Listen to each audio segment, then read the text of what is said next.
네, 여러분 안녕하세요. 오늘 저와 함께 공부할 작품은요, 조지훈의 산상의 노래입니다. 자, 조지훈의 산상의 노래가 어디 실렸냐면요, 2021학년도 6월 모평에 실렸습니다. 요즘 저도 시를 강의하기 위해서 시를 읽고 또 시를 공부하다 보면 조금 마음속에 힐링이 되는 것 같아요. 하루 종일 속상한 일, 피곤한 일들이 쌓이다가 시를 읽는 그 순간만큼은 뭔가 마음의 치유라던가 안정감을 갖게 되는 것 같습니다. 그래서 여러분도 이걸 꼭 공부라고 생각하지 말고 어떤 나의 마음에 안정을 주는 그런 시이다, 이렇게 한번 생각해 보는 건 어떤가요? 이 조지훈 시인은 1920년에 태어나셔서 1968년까지 사셨는데요. 보면 알다시피 일제강점기를 지내고 또 해방기까지 거쳐서 활동하신 시인이라는 걸 알 수가 있습니다. 조지훈 시인은요, 1939년에 문장지의 추천으로 이제 등단을 하게 되었습니다. 이때 고풍의상과 승무라는 시로 등단이 됐는데요. 이 승무라는 시는 조지훈 씨의 가장 대표작 중에 하나죠. 이 승무는요, 처음 봤을 때는 되게 어려웠는데 지금 읽어보면 그 아름다움이 정말 절제되어 있는 그런 시인 것 같습니다. 또 낙하라는 시가 유명합니다. 그 다음에 민들레꽃이라는 시가 유명합니다. 이 시는 민들레꽃을 의인화해서 나타낸 게 특징이고요. 그 다음에 또 유명한 시가 뭐냐면요, 완화삼입니다. 이 완화삼은요, 박목월 시인에게 보내는 시입니다. 그래서 부제가 목월에게죠. 그래서 이 박목월이요, 이 조지훈의 그 시에 응답을 해서 박목월에 뭐가 있죠? 나그네가 있습니다. 그래서 이렇게 시인들은 서로 시를 주고받으면서 마음을 서로 전하고 교류했던 게 참 뭐랄까, 뭔가 고급스럽고 우아한 그런 느낌마저 드는 것 같습니다. 자, 그래서요, 이 조지훈을 생각을 했을 때는요, 이 친구들을 생각하면 조금 더 재미있게 문학 공부를 할 수 있습니다. 조지훈, 박목월, 그리고 누가 있냐면요, 박두진이 있습니다. 이 조지훈, 박목월, 박두진은 뭐를 결성을 했냐면요, 바로 청록집을 같이 발간을 했습니다. 그래서 이들을 문학에서 뭐라고 하냐면, 네, 맞아요, 그 유명한 청록파입니다. 우리가 청록은 굉장히 푸르고 짙은 녹색을 얘기하잖아요. 그래서 이 청록파를 한마디로 축약한다면 바로 자연의 발견이라고 할 수 있습니다. 우리 그 자연의 아름다움을 우아한 시어로 옮긴 시인들이 바로 박목월, 박두진, 조지훈입니다. 그래서 여러분들이 이 시인들의 공통적인 특징은 바로 자연을 아름답게 표현했다는 거, 그래서 자연적 상징물이 중요한 소재가 된다는 점을 꼭 기억을 해두셨으면 좋겠습니다. 자, 그럼 이 조지훈의 산상의 노래는요, 1945년에 나온 시입니다. 이 시는요, 해방 기념 시집에 실린 시예요. 그러니까 말 그대로 해방을 기념하여 부른 노래라고 생각을 하면 됩니다. 그러면 여러분, 이미 이 제목에서 의미가 느껴지죠? 산상이라는 건 바로 산 위니까 꼭대기라고 생각하면 돼요. 여기서 내가 해방이 돼서 노래를 부른다면 우리가 일제강점기 땐 굉장히 비탄스러운 노래를 불렀겠지만 이때 나오는 노래는 어떤 노래일까요? 그렇죠. 이때는 굉장히 벅차고 감격스러운 노래가 나왔을 것입니다. 그래서 이 시는요, 해방에 대한 그런 기쁨을 마음껏 표현한 시라고 볼 수 있습니다.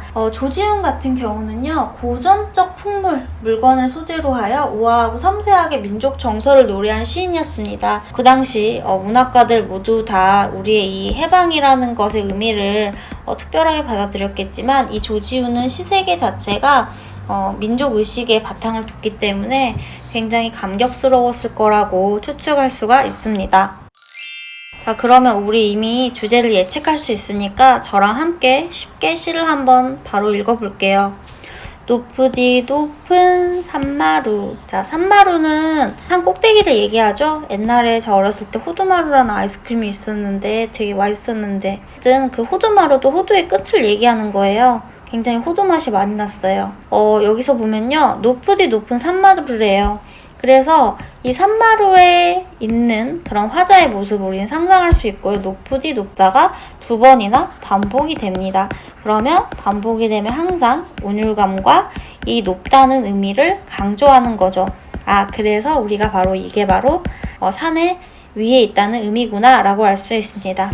낡은 고목에 못 박힌 듯 기대어 내 홀로 긴 밤을 무엇을 간구하며 울어왔는가 라고 얘기를 하고 있습니다.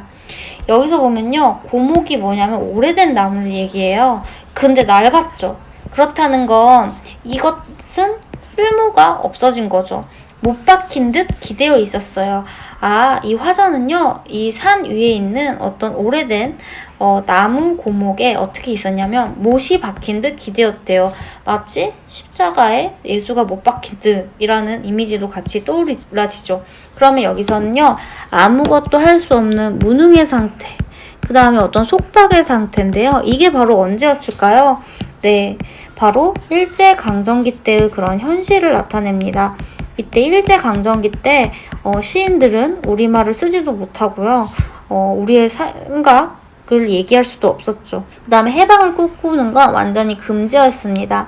그래서 여러분들이 얼마나 그 당시에 우리 언어를 쓰는 시인들이야말로 답답했을지, 그리고 정말 해방을 손꼽아 기다렸을지를 느껴볼 수 있습니다. 내 홀로 긴 밤을, 제가 일제강점기 시를 계속하면서 이 밤의 상징적 의미를 많이 얘기했는데요. 이 밤은 긴 일제강점기죠. 우리는 40년간의 밤을 지낸 거예요. 그 다음에 내가 혼자, 그러니까 나 혼자 견뎠다는 거, 어떤 고독과 외로움의 상태에서 이런 것들을 견뎌왔다, 이런 얘기를 하고 있습니다. 그러면서 무엇을 간구하다는 거는 간절하게 구한다는 얘기예요. 그래서 이건 뭐겠어요? 바로 해방을 얘기하죠. 해방을 간구하면서 울었다라는 것을 이런 식으로 어떻게 서리적으로 표현함으로써 나의 그런 심리를 강조하고 있습니다.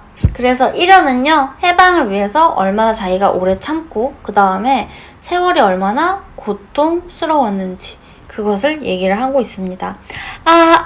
라고 얘기를 하고 있는데요. 이런 감탄사가 나오면요. 이건 굉장히 격한 감정을 나타나기 때문에 영탄적 표현이라고 합니다. 이 아침이라고 얘기하고 있어요. 시간적 배경을 말하고 있죠. 그런데 여기서는요. 단순한 시간적 배경이라기보다 해가 뜬 거니까 뭐라고 얘기할 수 있어요? 바로 광복이라고 얘기를 하고 있죠. 밤에는 깜깜해서 보이지가 않죠. 그러니까 일제강점기 때는 우리 민족의 그런 미래가 보이지 않았는데 아침이 되니까 미래가 보였다는 얘기예요. 시들은 핏줄에 구비구비로, 그동안 긴 밤 때문에 핏줄은 어떻게 돼 있었어요? 시들어 있었어요. 그래서 생명이 죽어 있었다, 이런 의미였던 거죠. 근데 이 핏줄의 구비구비로 그 다음 연을 보면 싸늘한 가슴의 한복판까지. 시들었다는 것과 싸늘한 건 굉장히 부정적인 의미입니다. 이만큼 일제강점기 때 고통스러웠지만 그 한복판까지 이제는 아침이 되니까 은은히 울려오는 무엇? 종소리라고 볼 수 있죠. 이 종소리도 바로 뭔가 해방을 얘기하는 그런 종소리인 것입니다. 그래서 여러분들이 이렇게 볼 수가 있어요. 시들은 핏줄과 싸늘한 가슴은 어떤 것? 과거의 것.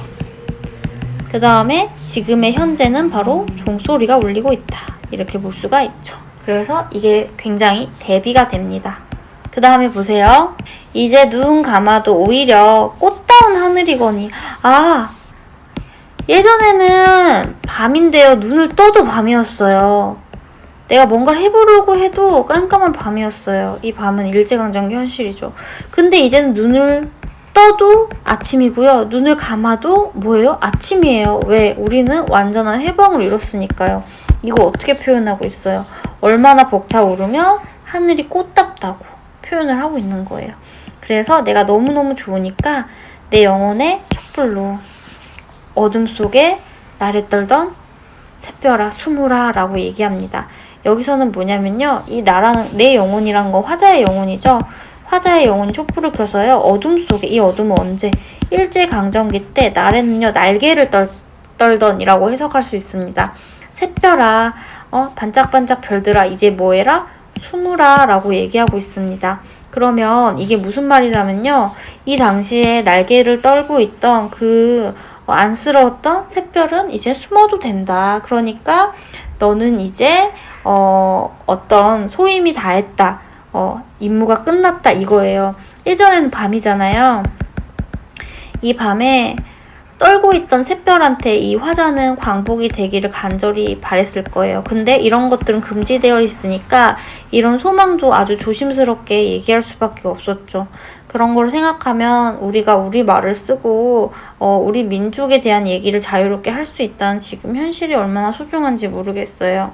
그래서 이렇게 이 샛별은 과거에 자신을 지탱해줬던 그런 어떤 상징물이라고 볼 수가 있습니다. 허니 트이는 이마, 우우는 이마 위에 떠오르는 햇살은 떠오른다는 건 바로 상승적 이미지입니다. 이 햇살이 바로 뭐겠어요? 조국 광복의 어떤 기쁨을 얘기를 하겠죠. 이게 뭐와 같구나? 지규법으로 10월에 뜨는 꿈과 같구나 라고 얘기하고 있는데요. 이 상달이라는 단어가 어떤 뜻이냐면 10월을 예스럽게 이르는 말입니다. 왜냐면 10월에는요 모든 곡식들이 수확이 되고요. 이거를 또 신한테 제사를 우리가 지냈잖아요. 핵곡식을 놔두고. 그래서 핵곡식을 신에게 드리기에 가장 좋은 달이라는 말로 상달이라는 의미를 씁니다. 이거는 산상의 노래할 때 그 상자랑 일맥상통하는 그 의미가 있습니다. 그 다음에 여기도 보면 화니트이는 이마 우라고 했죠. 이것도 역시 상의 이미지를 볼 수가 있죠. 그 다음에 떠오르는 햇살도 역시 상의 이미지입니다. 계속 이 시는요 상승 이미지를 쓰는 건데 이 광복의 기쁨은 우리를 위로 올려줄 수밖에 없는 그것을 시각적 이미지로 자연스럽게 보여주고 있는 거예요. 그래서 조국 광복에 대한 어떤 미래의 꿈과 희망 이런 거를 얘기를 하고 있습니다. 아까 봤던 시드른 핏줄과 싸늘한 가슴과 이건 통하는 의미예요.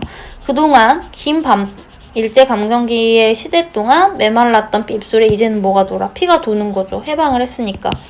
오래 잊고 있었던 피리의 가락을 어떻게 한다? 더듬는다 라고 얘기를 합니다. 그래서 여기서는 피리의 가락이라는 건 어떻게 보면 시라고 생각하면 됩니다. 그래서 이제는 드디어 내가 원하는 창작을 자유롭게 할 수 있다. 왜? 조지우는 직업이 시인이니까 이런 것에 대한 어떤 기대감을 품었을 것을 알 수가 있죠. 새들 즐거이, 당연히 즐거울 수밖에 없죠. 이 새는 당연히 감정이 이입돼 있고요. 구름 끝에 뭐를 부르고 노래를 부르고 아주 즐거운 분위기를 알 수가 있습니다. 그럼 이렇게 노래 부른다 라는 얘기를 하면은요 바로 청각적 심상이 나타났다. 그 다음에 사슴과 토끼는요 한 포기 향기로운 쌀이순을 사양하라 라고 나왔는데요. 이 사슴하고 토끼는요 굉장히 순딩순딩한 동물이잖아요. 그래서 상징적인 의미가 바로 뭐냐면 약자라고 볼 수가 있습니다. 왜냐면 초식동물이기 때문에요. 근데 얘네들이 한 포기 향기 놓은 쌀이순이라고 하면은 쌀이순은 이 순이라는 건 어떤 새싹 같은 거니까 어린 풀 같은 걸 얘기해요. 그것을 사양한다는 거는 그걸 서로 양보해라 라는 얘기예요. 그러면 이 구절의 의미를 조금 생각을 해봐야 되는데 이제는 해방이 돼서요. 이리 같은 그런 늑대 같은 일제한테 우리가 잡아먹히지 않고 그 다음에 너무 평화로운 어떤 상태였기 때문에 한 포기 향기로운 이렇게 어린 살인순을 허겁지겁 먹어치우는 게 아니라 서로 양보할 정도로 평화로운 세상을 얘기하고 있죠. 이것은 어떤 자연을 통해서 우리 조국의 어떤 이상향을 얘기를 한 것입니다. 여기 높으디 높은 산마루라고 얘기하고 있어요. 여기는 이런과 마찬가지의 형식을 가지고 있네요. 자, 높으디 높은 역시 강조되고 있고요. 맑은 바람 속에 옷자락을 날리며 시각적으로 그 높은 산 위에서 그 전에는 예수처럼 손발이 속박되어 있다가 이제는 맑은 바람을 쐬고 있는 그런 화자의 모습을 상상이 되시나요? 내 홀로 서서 무엇을 기다리며 이제는 뭘 하고 있어요? 노래를 하고 있어요. 예전에는 낡은 고목에 못 박힌 듯 기대어서 울었잖아요. 근데 지금은 어떻게 하고 있어요? 맑은 바람 속에 옷자락을 날리며 노래를 하고 있다고 얘기를 하고 있죠. 그래서 이렇게 이 산상의 노래는요, 1원과 6원이 굉장히 대조가 됩니다. 그런데 같은 형식이죠. 자, 화자는 그 위치에 그대로 있어요.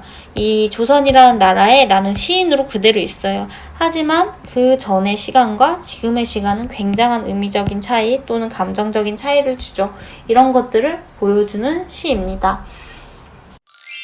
자, 그래서 여러분들이 이 시를 통해서는 그 당시에 어떤 해방의 기쁨을 대표적으로 노래한 시구나 라고 볼 수 있습니다. 조지훈의 산상의 노래와 함께 유명한 시가요, 이 당시 신석정의 꽃덤불이라는 시입니다. 이제 여러분이 저랑 같이 시를 공부하다 보니까 이제 웬만한 시들은 감이 오시죠? 이거는 바로 꽃이 덤불로 있는 곳이잖아요. 뭐겠어요? 바로 해방된 우리 조국을 상징을 하겠죠. 그래서 이 당시에 나온 시들은 이렇게 긍정적인 이미지를 이야기를 하고 있다. 이렇게 정리를 하면 됩니다. 오늘 강의는 여기까지고요. 다음 시간에 다시 만나요. 구독과 좋아요 눌러주세요. 안녕.